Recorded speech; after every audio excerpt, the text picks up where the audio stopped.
What if Mary had a practical checklist to protect your home before the great trial? Have you ever imagined having simple steps at hand, not complicated theory, but concrete actions capable of bringing peace, discernment, and security to your family when the winds of crisis begin to blow? Stay with me until the end, because in the next few minutes I'll reveal 10 objective attitudes inspired by faith traditions and accounts of the 7 unrevealed messages of Medjugorje that can transform your spiritual routine and strengthen your home. What you'll discover now may surprise you, especially item number 7. It impacts daily habits and changes the way many people experience family prayer. In recent years, pilgrims and those studying Medjugorje have spoken of signs, invitations to repentance, and a call to vigilance not as a path of fear, but as an invitation to spiritual preparation. These 7 unrevealed messages of Medjugorje appear in testimonies that speak of conversion, silence, and a gentle urgency to return to the essentials: prayer, fasting, confession, and caring for others. But how can we transform these ideas into simple practices that fit into your home, into your daily life, without creating panic? That's exactly what we'll do here. Take the sacred and make it practical, so that your family is protected not only materially, but with a heart prepared to face trials. Imagine the scene: lightning in the distance, a lit candle on the table, a trembling hand holding the rosary. This isn't meant to scare, it's meant to awaken an attitude of care. Preparing yourself spiritually also involves taking care of the small routines that keep the home peaceful: a prayer before meals that brings unity, a moment of silence to listen, a simple blessing of the home that brings comfort and meaning. And these aren't empty gestures. They're about creating signs of presence, rituals that remind everyone that there's a greater reality sustaining everyday life. Have you ever experienced nights when your heart needs something to soothe it? These practices serve precisely that purpose. Throughout this video, I'll explain each step with practical examples: how to set up a family prayer routine that works even with children, how to establish a digital fast that brings clarity, how to bless your home respectfully and without complications, and how to build a network of neighbors and fellow believers who support each other in difficult times. I'll also discuss discernment, how to separate true spiritual alertness from unnecessary fear, and concrete actions to protect your family, simple supplies, emergency plans, and, above all, emotional shelters that sustain you when the storm hits. I don't want you to leave here with just nice ideas. I want you to leave with daily commitments. So, in the next few minutes, mentally choose 3 things you can start today. And if, while listening, a powerful memory or personal story emerges, write it in the comments. Sharing helps the community and all of us grow in vigilance. In the next section, we'll go into the first action, step by step, showing how a small gesture can generate profound peace. Don't miss it. Item 7, which comes later, has the power to change spiritual habits that many believe are untouched. If this topic resonates with you, leave a comment below with what touched you most or any experience you've had related. 2 signs: preparation or family protection. Your story may help someone else find courage and clarity. When you share in the comments, it's not just interaction, it's a bridge. This is how we create a community that supports each other, learns together, and transforms fear into concrete action. If you feel the video is helping you, leave a like. A simple gesture that shows this content is worthwhile and encourages more people thirsting for guidance and peace to reach you. And if you want to continue receiving videos like this, with real practices, testimonies, and step-by-step guides on the 7 unrevealed messages of Medjugorje, subscribe to the channel. Your subscription here isn't just a number. It's the fuel I need to dedicate time to research, listen to pilgrims, and bring you ever better episodes for you and your family. Your participation makes all the difference. Commenting opens up dialogue, liking helps spread the message, and subscribing ensures we continue our mission to prepare hearts. Also, let me know in the comments if you'd like additional material: a printable mother's list, checklist, or a family prayer script. This helps me prioritize what to produce next. Now, with your heart and mind more connected, I'll lead you to the first practical action, the step many consider simple, but which, when lived with intention, becomes the foundation of all spiritual preparation. Now I want to delve even deeper into this subject. And before making any practical decisions, it's worth clearly understanding what these calls mean in the hearts of those who have encountered them. The calls, known as the 7 unrevealed messages of Medjugorje, are not an official bound list delivered to your door. They appear as fragments, as whispered warnings from those who were there, from pilgrims who return transformed, from testimonies that insist on a central idea, returning to the essential. Testimonies and pilgrims report changes in mentality more than sensationalist prophecies. And that's what makes all the difference. What reaches us is not so much an apocalyptic script as an invitation to transformation, an inner reformation that reflects on our way of life, our daily decisions, and our family care. When we review these experiences, we see patterns: a call to sincere repentance, a call to prayer that is not just reciting words, an insistence on vigilance as a continuous attitude, and from this arise practices that have a real routine that changes the rhythm of the home, a silence that creates space to listen, a fast that resets habits, and a search for the hidden truth that dwells behind the scenes of the soul. Listening to those who are in Medjugorje, one realizes that the messages have a pastoral tone. They don't seek to frighten, but to shake up the numb routine.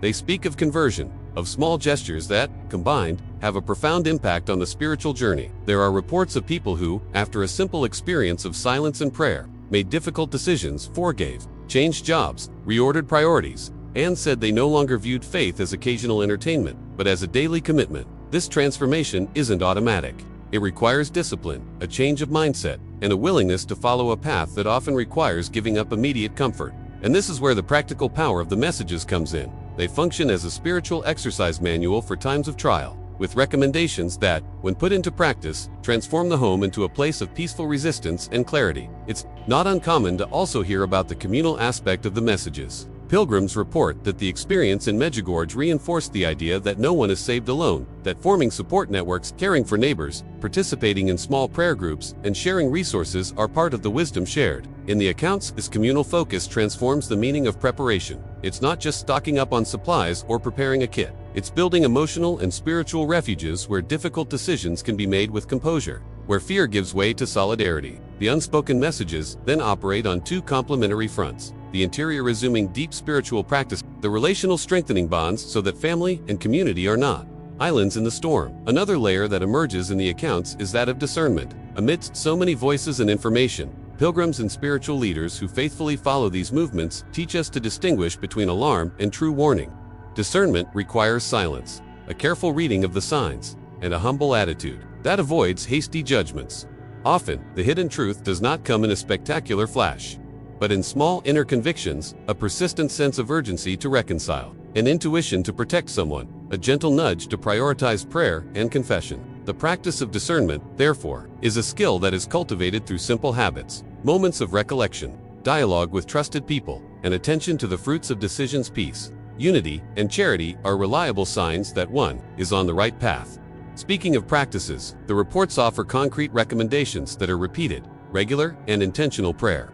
Fasting that cleanses excess and creates space for listening. Home blessings that mark the presence of the sacred in everyday life. And sacraments or conversion rites that restore integrity to the heart. But these guidelines are always accompanied by an appeal to simplicity. These are not pompous rituals. They are accessible acts that any family can perform without great ceremony. A short prayer around the table, a blessing with blessed water, a weekly period of digital silence to reconnect. These are gestures that, repeated, shape a new mindset, a discipline of the soul that translates into more coherent decisions and a lifestyle focused on the essential. The behind-the-scenes details of these experiences also reveal a dimension of hope.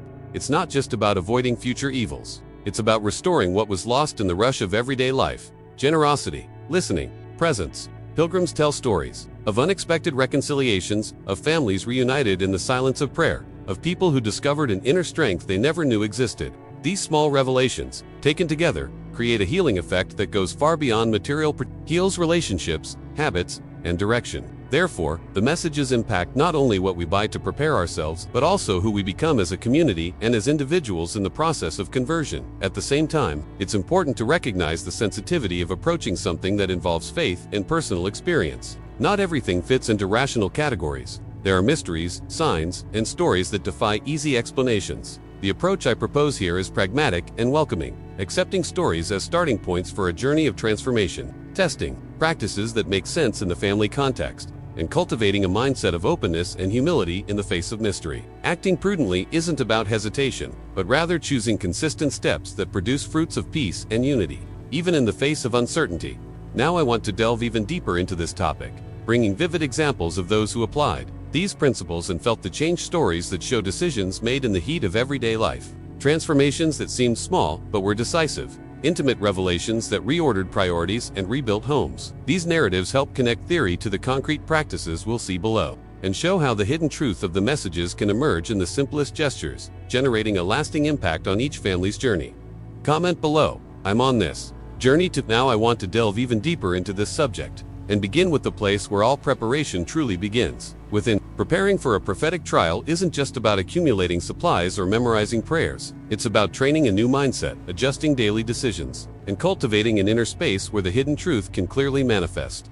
The transformation many report after spiritual experiences in Medjugorje begins precisely here in minutes stolen from the noise. In a daily commitment of 10 to 15 minutes that, practiced with intention, changes the rhythm of the entire house.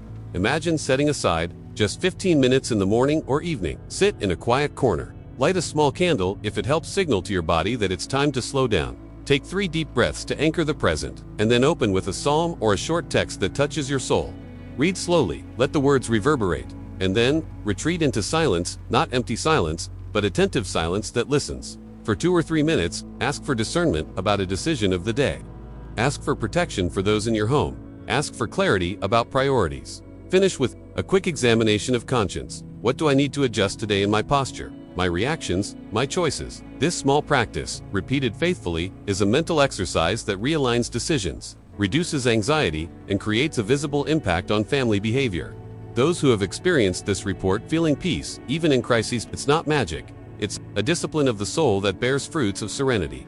The 10 to 15-minute routine needs to be simple to be sustainable. Don't invent complex rituals you won't be able to follow. A practical model, conscious breathing, short reading, a psalm, or an inspiring passage. Silence to listen, a clear intention for the day, and a final gesture of surrender. It could be a short prayer, a hand signal, or a simple word that summarizes the inner decision. The important thing is that each step functions as a guiding thread. Breathe, read, listen, decide, offer. By transforming this algorithm into a habit, you build an internal structure that guides attitudes, refines choices, and prepares the heart to act with balance when the storm comes. Part of spiritual preparation also involves learning to live less reactively and more deliberately. Impulsive decisions in moments of fear often cause greater harm than the initial difficulties. Therefore, practicing inner pause is a form of protection. When the family practices 15 minutes together, even in versions adapted for children, something changes. The home gains a common frequency, a shared language. This helps with practical decisions too. Those with inner peace tend to better organize their resources, communicate more calmly, and take action with more clarity. The journey of preparation, therefore, is both internal and practical. It is not separate from material planning, but guides it. Another essential piece of this principle is the daily examination of conscience. I'm not talking about a long or formal ritual, but a brief, direct honesty with yourself. Ask yourself, for example, what fueled my fear today? What fueled my hope? Where I can be more generous? What small decision can I make now that honors my faith and protects those who depend on me? These questions are tools of revelation. They help bring to light hidden truths that, when ignored, accumulate tension and confusion. Revelations don't have to be spectacles. Often, the hidden truth reveals itself as a persistent feeling, a restlessness, or a call to repair something before it gets worse. Training yourself to listen for this makes you better able to act prudently. Behind the scenes of this practice lies an honesty about human frailty. We're not always steadfast. There will be days of tiredness, days when routine fails. Therefore, flexibility combined with discipline is vital. If you don't have 15 continuous minutes, do 3 5-minute blocks throughout the day. If the morning was chaotic, find that time in the evening. The goal isn't perfection, but consistency. Small, accumulated victories produce a compound effect, like interest, that, over time, transforms into emotional security. It is this accumulation that, in the face of an unexpected event, allows for wiser decisions and more purposeful actions. The transformation that comes from this inner training also reflects on relationships. People who practically incorporate this pause and reflection report fewer emotional outbursts, more capacity for dialogue, and a greater willingness to forgive. In homes where this practice is practiced, arguments tend to escalate less, and there is a greater desire to restore peace. Important decisions, selling, moving, traveling, family reunification, become made with more prudence and less panic. This doesn't eliminate suffering, but it changes its impact, making it more manageable and often redemptive. Furthermore, integrating moments of silence and meditation into your daily routine fosters a kind of daily discernment. Over time, people become better able to distinguish between alarm bells and true warnings. They learn to recognize spiritual fruits, clarity, unity as signs that a direction is healthy. This ability to separate noise from truth is part of the preparedness mindset. Daily practice trains sensitivity to what truly matters and reduces the likelihood of rash decisions based on fear or misinformation. We can't forget the community element we mentioned earlier. Practicing these routines in groups or as a family amplifies the effect. Shared moment of silence, a short prayer at the end of a difficult day, or exchanging brief accounts of signs and decisions helps build trust and mutual accountability. The journey of preparation, when shared, creates a support network that transforms the impact of any crisis. Thus, the principle of spiritual preparation is not isolation. It is gathering strength in hearts to act wisely when the storm looms on the horizon. Now I want to delve even deeper into this topic, exploring how you can incorporate these practices into your busy days, how to turn resistance into a habit, and how every small gesture of presence can change decisions that affect your home. Comment below. This resonates with me. Now I want to delve even deeper into this topic, and I want to start with something quite practical: how to transform 5 or 10 minutes a day as a family into a solid prayer routine that generates real transformation, shifts the collective mindset of the household, and influences important decisions when the impossible knocks on the door. It's not about adding another obligation to your list. It's about carving out a small temple of presence in your daily life, a short, simple, repeatable moment that, over time, creates a profound impact on your family's journey. Imagine these minutes as micro-habits that accumulated alter the background of your life. They reduce fear, sharpen discernment, and make room for what many people describe as a hidden truth, that inner calm that allows you to see clearly when everything outside is confusing. To begin, establish a ritual so simple that no one can make excuses for not following it. It could be around the table, before meals, or right after waking up, or even before bed. The ideal format for 5 to 10 minutes is this: short breaths. To ground the body, an expression of gratitude out loud. Each person says one word for which they are grateful: a short reading, a verse, a psalm, or an inspirational quote, and a 1-minute moment of silence to ask for discernment about the day. End with a clear intention. Who will we pray for today? What decision do we need enlightenment for? This framework is flexible enough to fit a home with children, a couple with a busy schedule, or a home with seniors. The key is consistency, not perfection. When the family repeats this pattern, the mindset changes. Small decisions begin to be made with more serenity. And in big decisions, a tendency to seek unity and peace first emerges. A good technique for making this sustainable is rotating leadership. Let a leader lead each day. On days with young children, leadership can be symbolic. The child chooses a short song or decides who will speak first. Rotating creates a sense of belonging and responsibility. It creates a culture where everyone feels part of the preparation. Another variation is to transform the short reading into a minute of revelation. Someone shares a small learning or an experience from the week that brought clarity. This way, you not only pray together, but also practice active listening, crucial skill for discerning signals and avoiding false alarms. For families with teenagers, adapt the language. Instead of long texts, use short sentences that stir the mind and emotions. Choose a verse that provokes reflection on decisions, or a powerful question like, "What should I prioritize today to protect what matters most?" Give them the freedom to choose the content a few times a week. When young people feel they have a voice, resistance diminishes, and the practice gains authenticity. In homes where there is initial resistance, make agreements: 3 minutes every day for a month. If no one regrets, continue. If anyone finds it useless, revise the format. A trial and error mentality allows the family to embark on a journey, rather than feeling forced upon them. Small ritualistic adornments help mark the moment without becoming theatrical. A safely lit candle, a centrally placed image, an object that symbolizes the day's intention, not to create superstition, but to anchor attention. These external cues act as mental triggers. Upon seeing the candle, the body understands it's time to slow down. Another useful technique is the starting signal, a short ring of a bell, or just 3 knocks on the table. This sound begins to condition the mind to retreat, a conditioning that acts as an emotional anchor when a storm is approaching.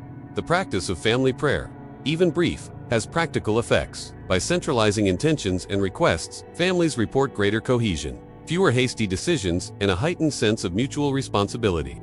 This translates into concrete actions. Those who need to go out go with someone. Those with doubts receive advice, and resources are planned more prudently. In other words, a spiritual routine alters the architecture of decision-making. It's a shift in mindset that shifts the focus from reaction to response, and from panic to planning.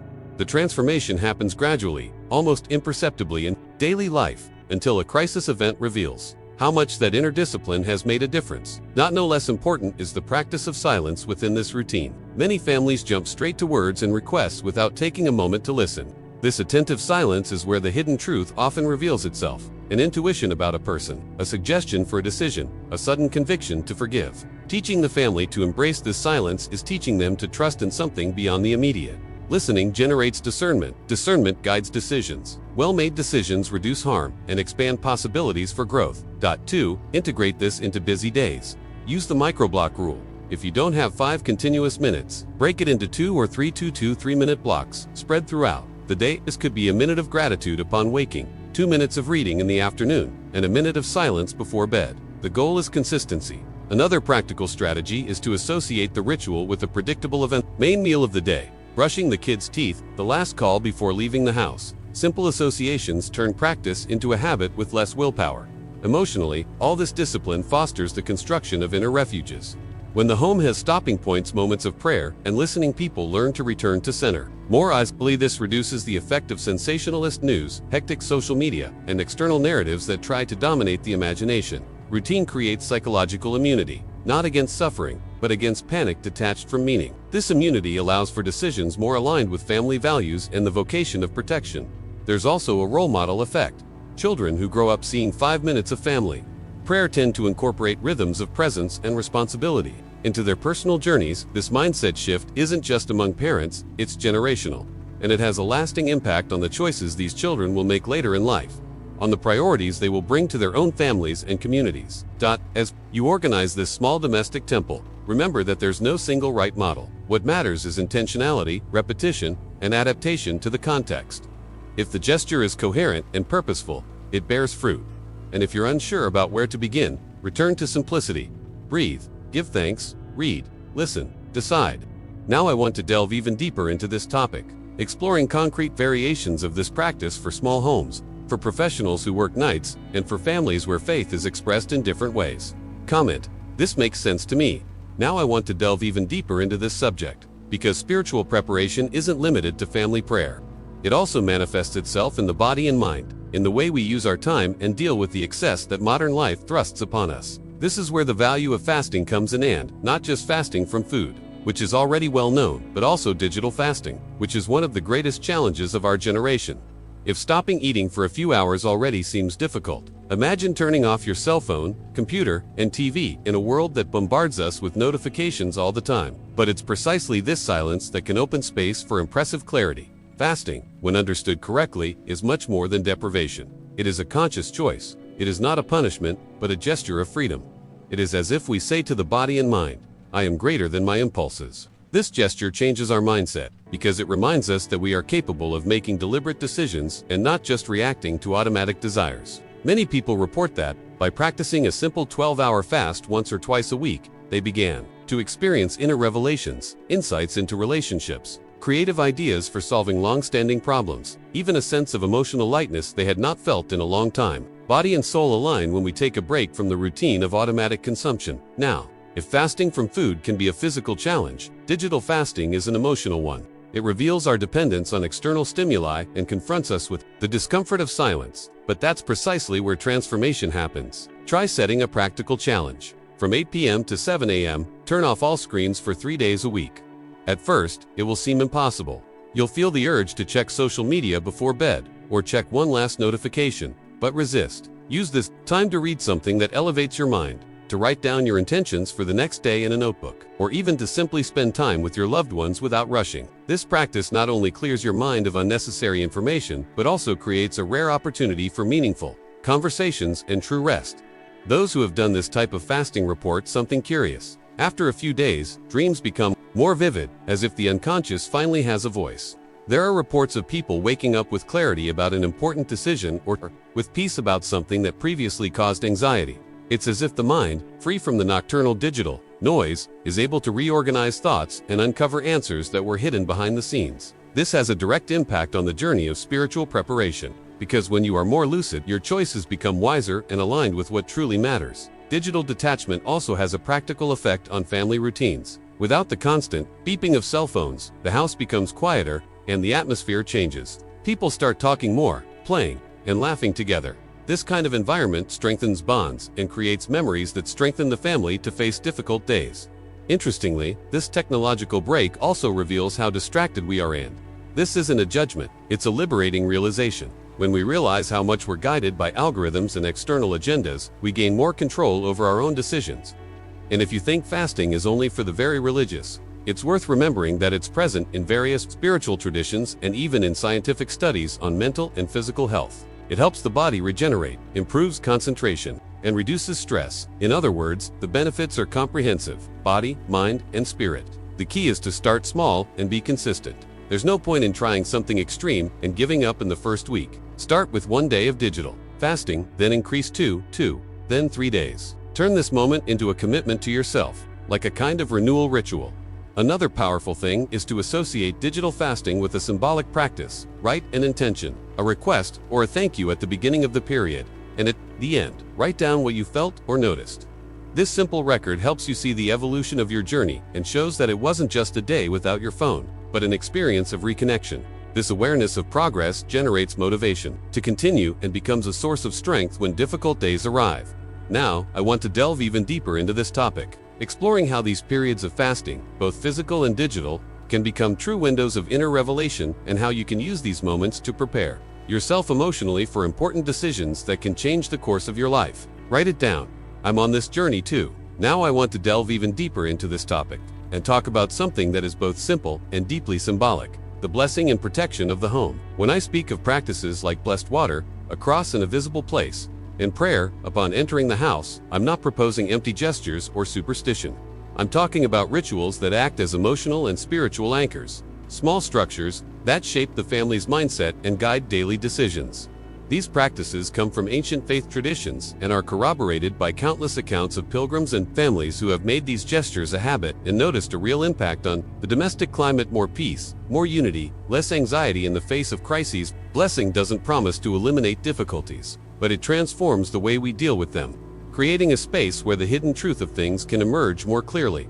To make this practical and reproducible, imagine a visual and accessible script. Start by choosing a symbolic object that represents protection for you and your home. It could be a small wooden cross, a meaningful image, or simply a bottle of water that you'll ask to be blessed. The intention comes before the gesture. Take a moment to gather the family. Briefly explain the meaning of the action and ask each person to bring an intention to include in the blessing: a name, a decision, a need. By creating this emotional and participatory context, the gesture ceases to be individual and becomes a collective foundation. Preparation can be as simple as safely lighting a candle and placing a bottle of water in the center of the table. Ask someone to recite a short blessing, which can be a familiar prayer or a spontaneous phrase that invokes protection, peace, and discernment for the home. Then, using the blessed water, gently wet your fingers and pass it along the front door frame, marking a visible or imaginary sign of care over each entrance. When passing through the door during their routine, the family will remember this gesture, and it acts as a trigger that stabilizes the mind in the face of alarming decisions or news. This physical act, repeated with intention, alters the emotional architecture of the home. Doors marked, people reminded of the presence of a greater purpose. Also visualize placing a cross or symbol in a visible location. Don't hide it. Don't turn it into merely aesthetic decoration. Place it at a point of passage in the house, where everyone sees it when entering and leaving. This placement is strategic. It creates a transition zone where, upon looking at the symbol, one is invited to pause briefly, align one's mindset, and choose actions that protect the harmony of the home. For families with children, explain the meaning in a playful way. The cross or symbol is like a friendly reminder that helps the family remember to be kind, resolve conflicts calmly, and protect those in need of care. The step-by-step process can continue seamlessly into daily life. Choose a day of the month to symbolically renew the blessing of your home with a short ceremony. It doesn't need to be long. 5 to 10 minutes is enough. Someone reads a text of thanks. Another, or the person in charge, sprinkles blessed water in each room with light, intentional gestures, and everyone briefly prays for the protection of those who live there and their neighbors. This regularity creates a rhythm that instills psychological safety. The home remembers its vocation as a refuge, and its inhabitants remember their commitment to one another. Reports from families who have adopted this routine point not only to a feeling of protection, but also to decisions made with greater serenity and less haste when faced with practical problems. There are also more discreet and adaptable ways to practice this blessing, considering different religious traditions or homes with diverse beliefs. If the word blessed sounds too loaded, choose dedicate, consecrate, or ask for protection. Language matters because it influences mindset. The heart of the gesture is intention, and repetition. Transformation comes when the ritual becomes part of the routine and begins to shape habits. For those who prefer something more visual, a small jar of water and a label with the blessing date placed on a shelf serves as a physical reminder of the collective commitment. When explaining these practices, it's important to use authority with humility. Spiritual leaders from various traditions and many pilgrims who frequent faith centers recommend similar gestures as ways to bring presence into daily life. It's not a manual of guarantees, it's a map of possibilities. In conversations with families who report changes, there's always one thing in common. They didn't limit themselves to the symbolic act. They let the practice transform decisions. The home blessing helped them prioritize dialogue over reaction, plan resources instead of panic stocking, and seek community support instead of isolating themselves. The impact, therefore, is both symbolic and concrete. It touches the emotional fabric as well as the practical choices that sustain community life. Another powerful element is the entrance prayer, a short mental script that each member can use as they walk through the door. It doesn't have to be a long, formal prayer. It can be a short phrase, a silent surrender, or even a simple hand gesture. The idea is to create a habit of consecrating the day or giving thanks upon returning home. In situations of tension or conflict, this brief pause helps reset the mind and choose a constructive stance. When children learn to perform this gesture, they internalize a pattern of presence that influences their future decisions and how they deal with challenges. The practice of blessing and protecting the home can also be integrated with other actions we've already discussed. It complements the family prayer routine, strengthens digital fasting by creating moments of silence, and combines with practical preparation plans. It's not about separating the spiritual from the material. On the contrary, the symbolic gesture gives meaning and direction to material choices. For example, by blessing the kitchen and deciding to coordinate food sharing among neighbors. The spiritual action translates into a practical policy of care. This integration of ritual and logistics is where transformation truly manifests. Throughout this journey of small practices, the hidden truth often reveals itself gradually. Previously overlooked signs begin to make sense, intuitions find their way, and decisions that seem difficult become clearer. The backstage of life reorganizes when there is repeated intention, and the home ceases to be merely a setting and becomes an agent of mindset formation. This is how a home blessing, performed with simplicity and respect, can alter the course of domestic history, not with spectacular promises, but with a discreet and lasting impact on everyday decisions.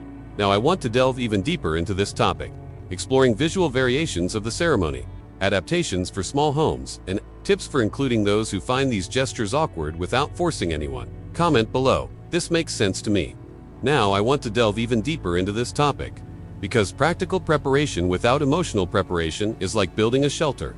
Without reinforcing the foundation, it might hold up for a while, but it won't hold up when the storm hits. Preparing your home means caring for your loved ones, and this requires two fronts that go hand in hand: clear logistics and a safe emotional refuge, both of which affect our mindset, our quick decisions, and how we face the hidden truth that appears behind the scenes of crises. Start by understanding that having a stockpile isn't a sign of unbridled fear, but of responsibility.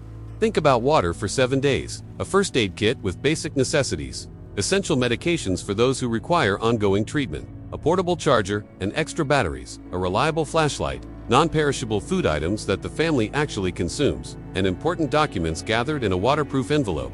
These are simple, practical guidelines. There's no need to stockpile a warehouse. Just prioritize what guarantees safety in the first few days, when calm can still change the course of decisions and the emotional impact is greatest. The transformation begins there. A small inventory reduces panic and gives room for more thoughtful choices. And this difference in the first few hours can mean caution, not despair. But the material aspect is only the visible half of preparedness. What makes all the difference is the emotional refuge, that network of trusted people you've already spoken to, who know who to contact, who can take you in, who have medical skills or tools, who can lend you fuel or a room for a few days. Building this circle is investing in social capital, a wealth that doesn't appear on the shelves, but which saves lives and hearts. Write down contact details for neighbors, family members, community or church leaders, a trusted healthcare professional, and a friend who can coordinate help. Agree on small agreements: who will be responsible for children in case of need, who will bring medicine, who will check on the elderly. When these decisions are discussed in advance, they emerge from the mental inventory and become effective responses, not fearful reactions. The mindset shifts from "how do I survive" to "how do we take care of ourselves?" And this transforms the preparedness journey into a relational project at the same time. It's essential to incorporate practices that maintain emotional balance. At home, small rituals of attention, such as checking in with each other in the morning, setting aside time to listen to concerns without judgment, and agreeing on simple signals to ask for help, build an environment of emotional safety. Teaching children to name emotions, offer words of comfort, and validate fears reduces the risk of collective panic. There's a clear impact. Families that practice these internal responses make wiser decisions, share resources more fairly, and are able to face pressure without falling apart. Preparation, in this sense, isn't just material. It's a form of human coexistence that prioritizes each person's dignity and strengthens the ability to make coherent decisions under stress. Another practical layer is to create meeting points and exit routes in case of need. It doesn't have to be anything cinematic, just a simple plan. To routes out of the house, a safe meeting point in the neighborhood, an outside contact everyone knows how to call, and a small kit of essentials per person ready to take. Designate places to store documents, money, and medications that will be accessible in a pinch. These arrangements reduce indecision time and the emotional toll that comes from having to choose what to take in a crisis. Also, review these plans with your family. Understanding and alignment reduce friction and increase mutual trust when decisions need to be made in minutes. There's also a dimension of logistical kindness that's often overlooked, and it's vital. Consider those who might be left out of the obvious solutions: elderly people with reduced mobility, children with special needs, and single neighbors. Integrating these people into the planning process creates a more resilient network and prevents the crisis from generating exclusion. Preparing a home is, therefore, an act of love that requires including the most vulnerable in practical decisions and arrangements. This shifts the mindset of home preparation from a solitary exercise to a communal practice of care. Emotionally, creating a support map also helps address the feelings of isolation that often accompany difficult times. This map doesn't have to be a complex structure. It can be a simple list of names and responsibilities, a messaging group where you schedule check-ins, or a shared calendar to coordinate aid deliveries. Technology, used wisely, serves to connect. Remember what we discussed about digital fasting. Disconnecting doesn't always mean cutting off communication. You can have a digital strategy that works for emergencies, a group with a few key contacts that is used only for essential matters, while also maintaining important breaks to safeguard the family's emotional balance. In terms of practical impact, think about the small details that prevent big problems. Keep boxes clearly labeled. Separate extra clothes and blankets. Have a hygiene kit and a plan for drinking water in case of a shortage. Arrange with a neighbor to check on the house if you need to leave, and write down basic medical contact instructions for your family's healthcare provider. Simple things like a kit someone can grab in 30 seconds can change decisions in critical moments.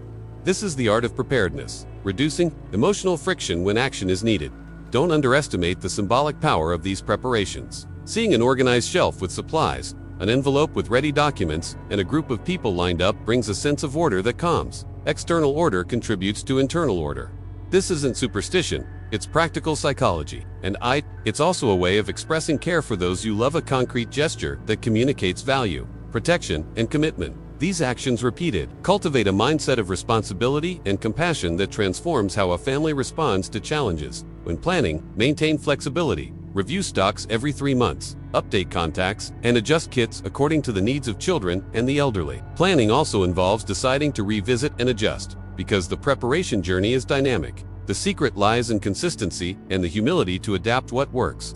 By aligning logistics and affection, you create a more resilient environment and a heart more prepared to face difficult decisions without losing your sense of humanity. Now, I want to delve even deeper into this topic to show real examples of families who combine prudent stockpiling with a solid emotional network, and how this combination transformed not only their responsiveness but also their confidence in decisions made in critical moments. Comment below. I'm on this journey too. Now I want to delve even deeper into this subject and talk about something that is absolutely central when dealing with signs, revelations, and decisions. Discernment, cultivated in silence. Discernment isn't about applying a cold method. It's about training your sensitivity to identify what bears fruit, peace, clarity, unity, and separating it from the alarm that only fuels fear and confusion. In many spiritual journeys, including in accounts from those who have had experiences linked to the messages of Medjugorje, the same behind-the-scenes recommendation always appears: combine prayer with prudence. Spiritual leaders, guides, and experienced individuals repeat that faith without criteria can turn into panic, and prudence without prayer is empty. The balance between these two attitudes is what protects the community and guides transformative decisions. Discernment begins with slowing down. Instead of reacting to news, warnings, or feelings, breathe and set aside time for silence. A powerful and straightforward exercise that many practitioners recommend is a day of inner silence, 24 hours in which you minimize impulsive conversations, turn off social media when possible, avoid exposure to sensationalist sources, and dedicate space to prayer, thoughtful reading, and reflection. This pause is not an escape. It is a laboratory for the soul. In silence, the mind processes information better. The body rests from its state of alertness, and hidden truth has a better chance of emerging without the noise of others' opinions. Those who have done this exercise report that, after 24 hours, decisions that seemed urgent have become clear. Intuitions have transformed into convictions, and anxiety has given way to practical serenity. Careful reading is another pillar. It's not the same as consuming everything that appears. It's selecting reliable sources, turning to credible documents or testimonies, talking to relevant people, and comparing narratives. When news or a signal appears that seems relevant, ask yourself, what is the source? Does this source have a track record of responsibility? What results have previous recommendations produced when followed? Avoid circulating in groups where information becomes unverified rumors. Instead, seek out those with experience, training, or a history of pastoral care. This attitude of verifying and confronting is not empty skepticism. It is rational care that protects the community and preserves the ability to act calmly. Another practical indicator is the fruit test. Messages and decisions that promote peace, reconciliation, and charity tend to be reliable signals. Those that fuel division, panic, and personal gain are often false alarms. Observe the social and emotional consequences of a directive. Does it bring people together or isolate them? Does it generate calm or instigate excessive urgency? This focus on the impact, always attentive to the real transformation an action provokes, helps us distinguish. Popular and spiritual wisdom often says that true revelation produces good fruit. This is a simple yet powerful lens for evaluating complex situations. Journaling and recording is an underrated tool for discernment. Write down what you felt, when you felt it, what dreams came, what news arrived, and what decisions were made. After silence and prayer, over time, this personal archive becomes a map of your inner processes and reveals patterns, which inspirations were consistent, which feelings were fleeting, how certain choices evolved. By reviewing the journal, many people discover that repeated intuitions deserve attention, while isolated impulses dissolve. This habit is also a way to create evidence for future decisions and to share with a spiritual guide, if necessary. Furthermore, involving trusted people in the discernment process is a practice of humility and common sense. No one needs to do everything alone. Hidden truth often emerges best when confronted with sensible perspectives.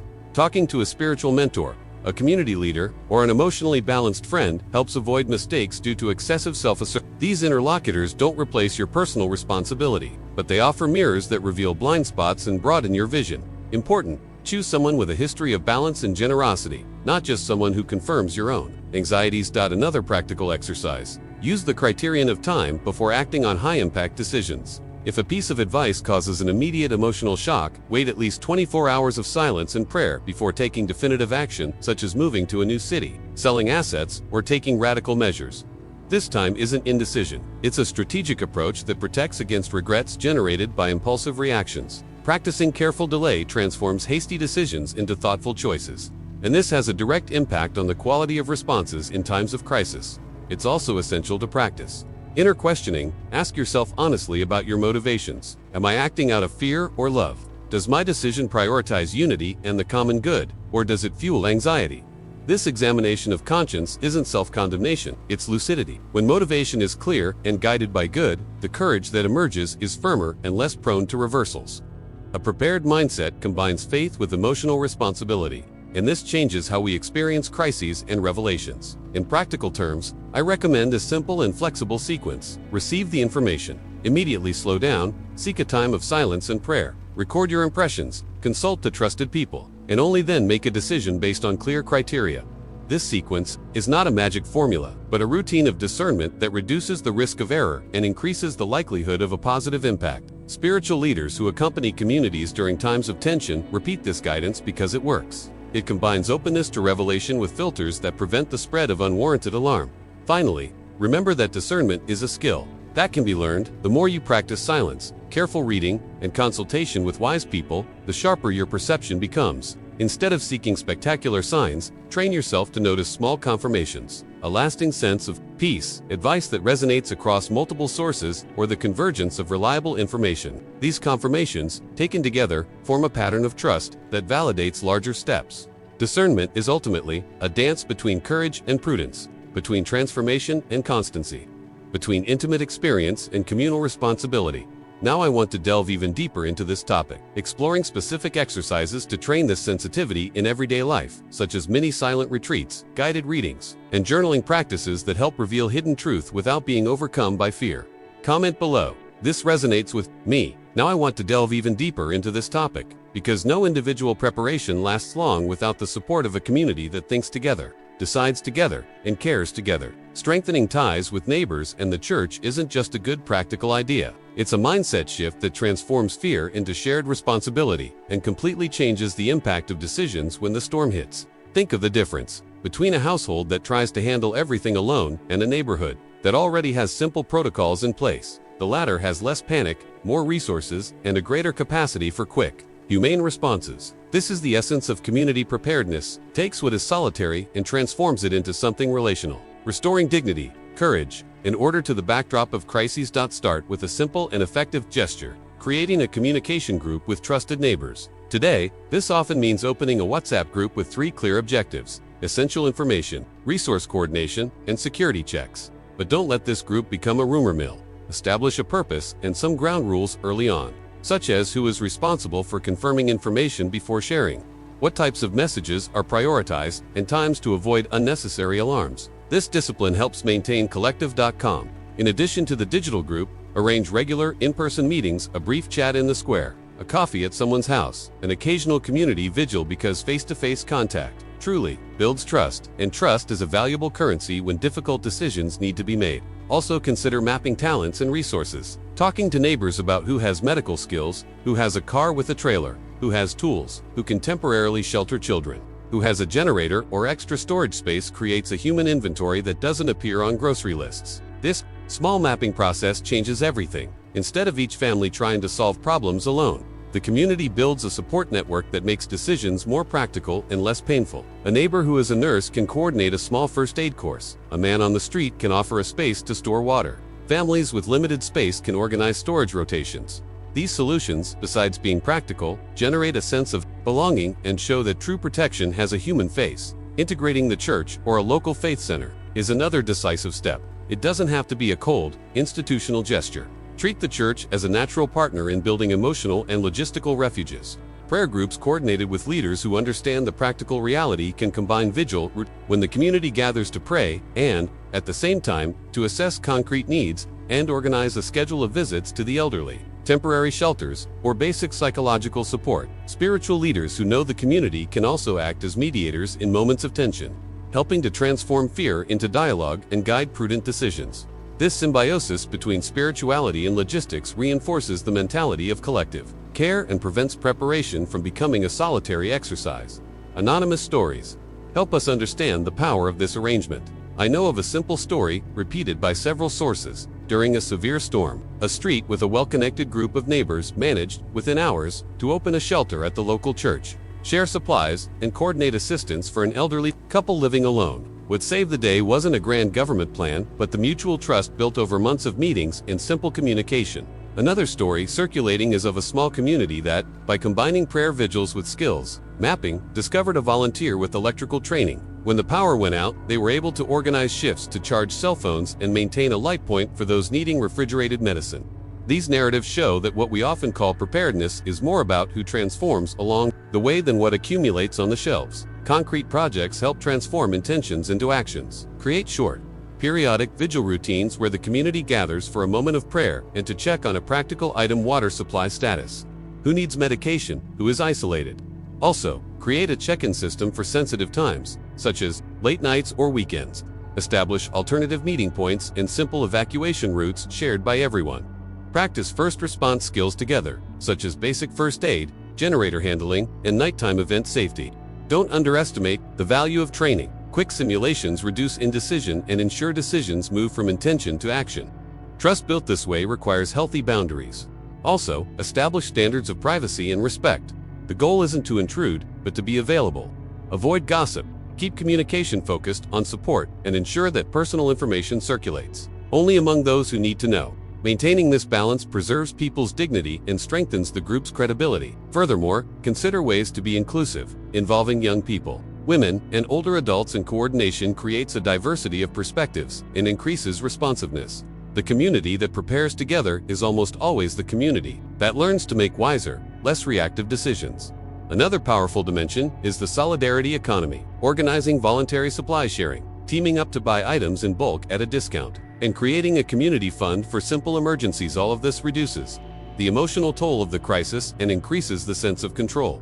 Small internal Policies, such as rotations for checking in on the elderly or appointment times for those in need, become sustainable practices when combined with a mindset of service and commitment. The impact is not just practical, it is transformational. The community that cares together becomes more resilient, more confident in its decisions, and better able to reveal hidden strengths that each individual carries. By strengthening ties with your church and neighbors, you also create a safe space for hidden truth to emerge.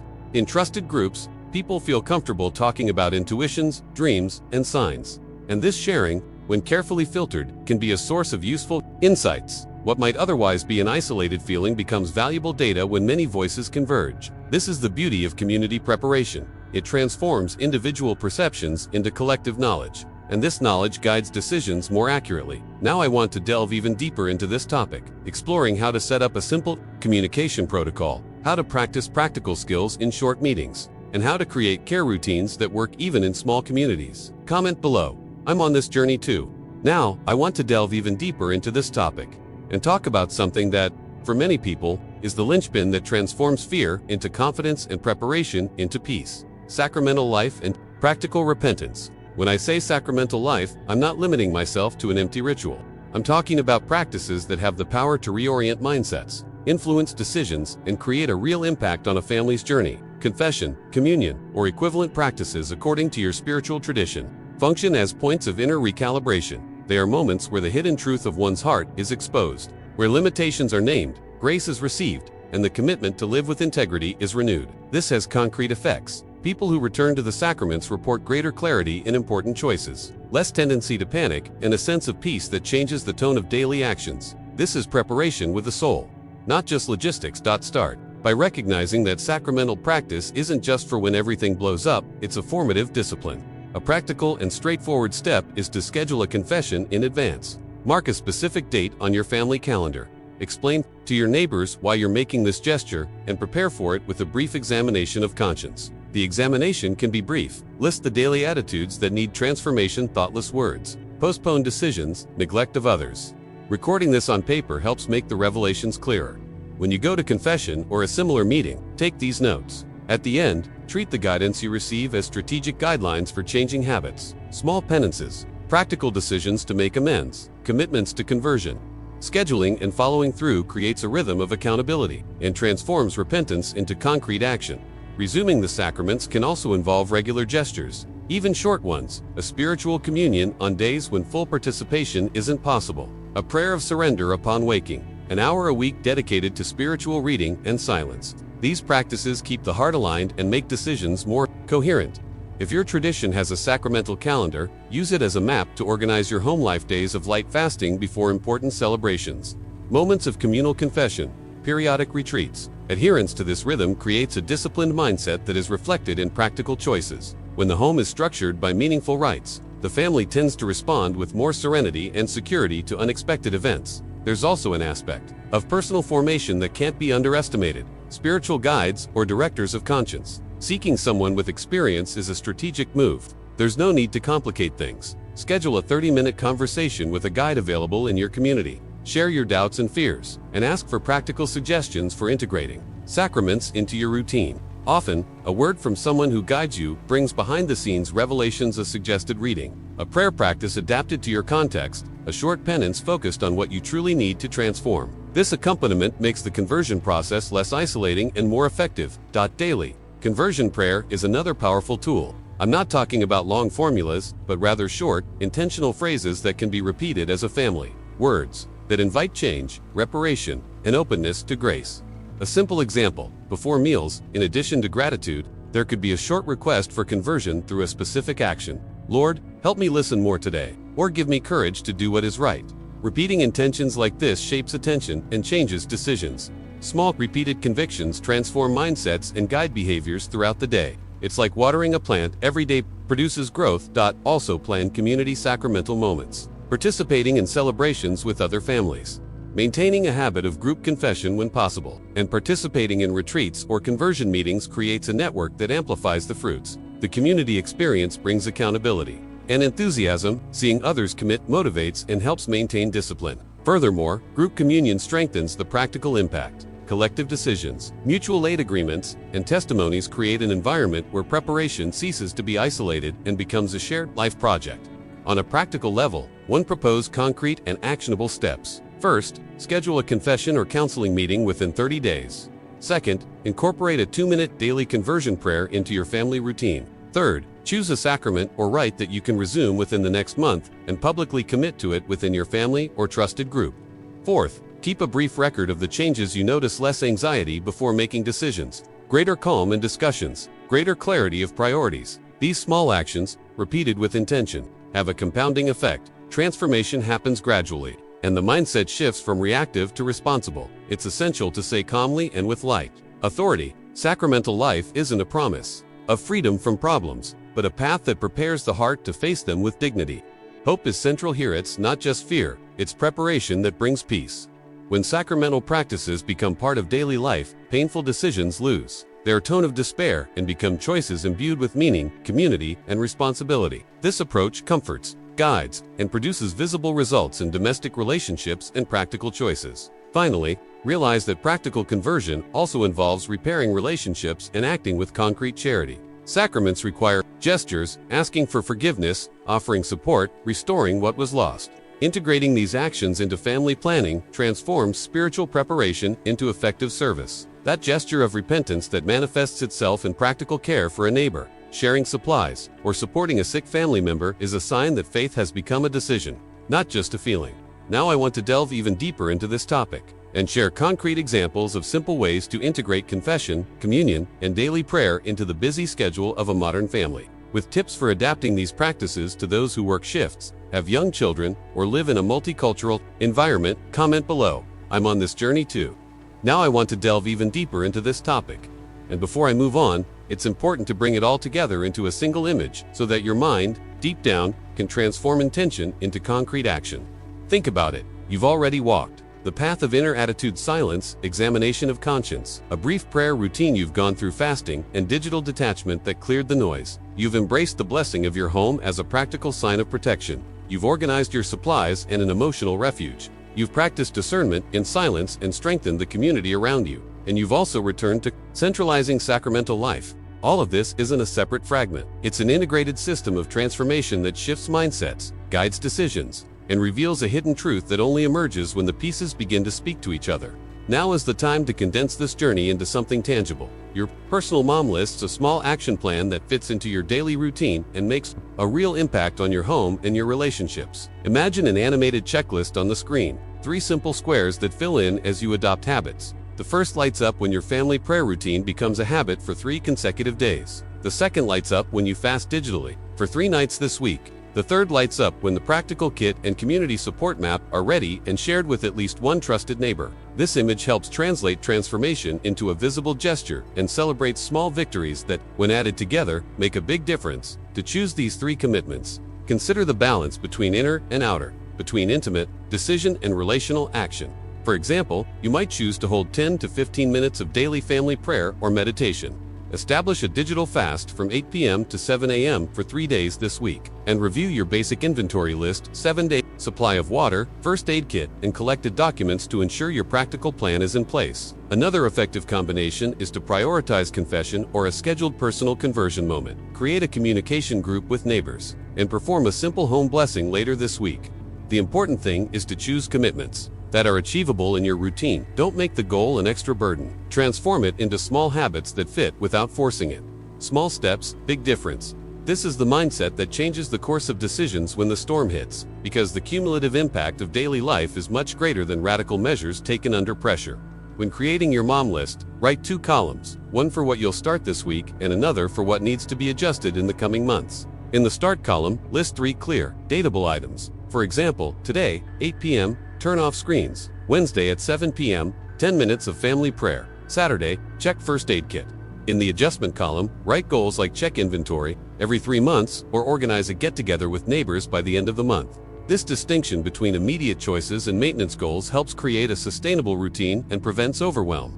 The hidden truth that often impedes change isn't a lack of willpower, but an excess of vague goals. Transforming intention into specific dates and actions is an act of responsibility that shifts the journey from planning to execution. When applying this list, remember to measure practical effects. Notice if there's less anxiety when making decisions, if conversations at home become more relaxed and clear, if dreams or intuitions emerge after periods of fasting, if the community atmosphere strengthens when you share the plan with a trusted neighbor. These signs are subtle revelations, fruits, that show that the transformation is working behind the scenes.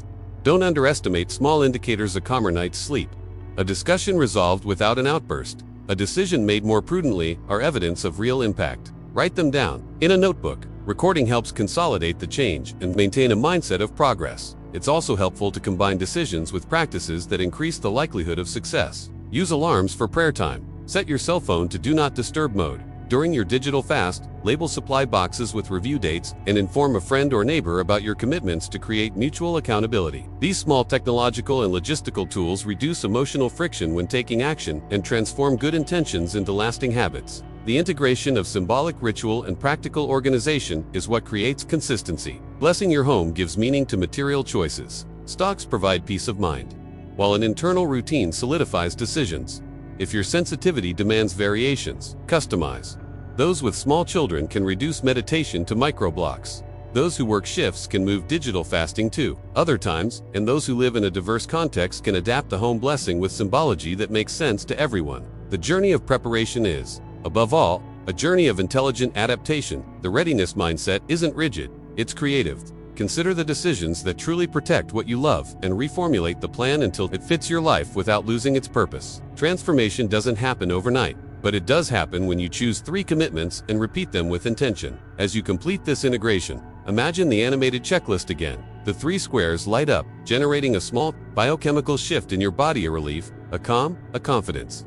This effect isn't unfounded mystical. It's the result of decisions that reduce chaos, increase perceived control, and reorganize priorities. And when your mind and your home begin to operate with this new mindset, important decisions become less daunting and more aligned with the values you want to preserve. The Mom List, therefore, is a tool of care, practical, human, and transformative.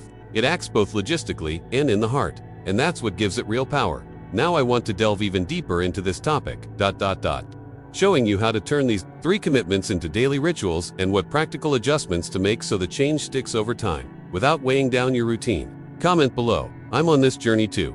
Now I want to delve even deeper into this topic, because, ultimately, every strategy we've proposed needs to relearn how to speak to the real people who live in your home and on your street. And that's where the call to action becomes a bridge between intention and practice.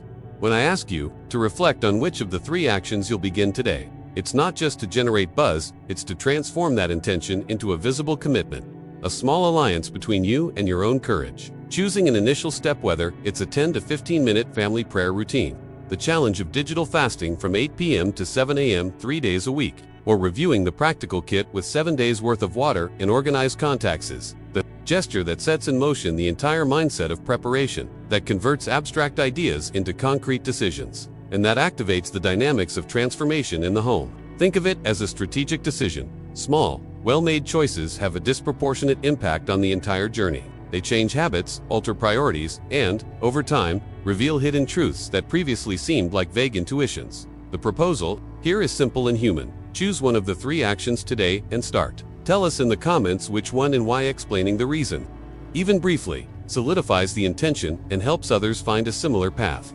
When someone writes, "I'm going to start with family prayer because the children are anxious," for example, this isn't just a story, it's a practical signal that inspires another viewer to adapt the same action to their reality. Comments like these create a network effect that accelerates collective change. They're small, behind-the-scenes revelations that, together, make preparation wiser and less isolating.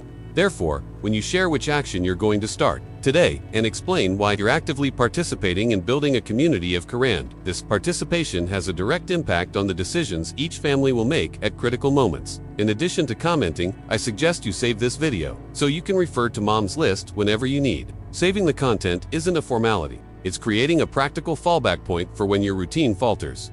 Life is full of unexpected events, and often, the difference between acting calmly and acting in panic lies in quickly accessing a plan that was already thought out in advance. Having this guidance saved in your history is a simple way to reduce the friction between intention and action when pressure mounts. Think of it as a pocket manual you can open when anxiety hits. It doesn't replace discernment or prayer, but it facilitates decisions and reminds you of the priorities you've chosen to follow. I also want to offer a practical next step. If you'd like, I can turn this entire mom's list into a printable guide, a simple, visual, and straightforward document with the animated checklist we proposed, or its printable PDF version and practical suggestions for adapting each action to your home. If this idea is useful to you, write I want in the comments. Receiving this signal is a criterion for me to prioritize the creation of this material behind the scenes. Recognizing the demand helps me dedicate time and effort to putting together something that will actually work in your reality. This isn't an empty offer, it's a concrete response to the request of those who want practical tools to implement change. The guide will include adaptation options for small households, shift workers, and multiple families, as well as a calendar template for dates and reviews, as you decide which action to take. Also consider how you will communicate this choice to your family or circle of trust. An effective way to build commitment is to verbalize the plan out loud. Say, this week, we're going to test digital fasting on Tuesday, Thursday, and Saturday nights, or we're going to try 10 minutes of prayer at dinner for 3 days in a row. By speaking, you're putting the decision into action. By writing it down, you formalize it. By sharing it with a trusted neighbor or friend, you create mutual accountability. These seemingly simple logistical steps are actually crucial for decisions. To have a real impact, the preparedness mindset is practical and relationally. It requires that decisions be communicated and lived together, not just thought through in isolation. A production detail that greatly helps audience retention is combining these instructions with visual and audio elements that reinforce the right tone. Keep the ambient music slightly tense during the warning sections and a soft soundtrack during the peaceful moments. Use quick cuts during the hook to capture attention and longer, calmer shots for practical explanations. Include short captions with the steps as you speak, so the viewer can absorb and apply them without having to pause the video. These are behind-the-scenes features that increase the impact of the message and facilitate decision-making. Transform content into a tool. If you're going to apply the mom's list with other people in the house, watching the video together with the captions active and pausing to decide on commitments is a practical way to speed up the process. Remember that the effectiveness of this preparation depends on repetition and adaptation. Don't expect perfection. Strive for consistency. Experiment and adjust. What works for one family may not work for another, and true wisdom lies in adapting with humility and intelligence.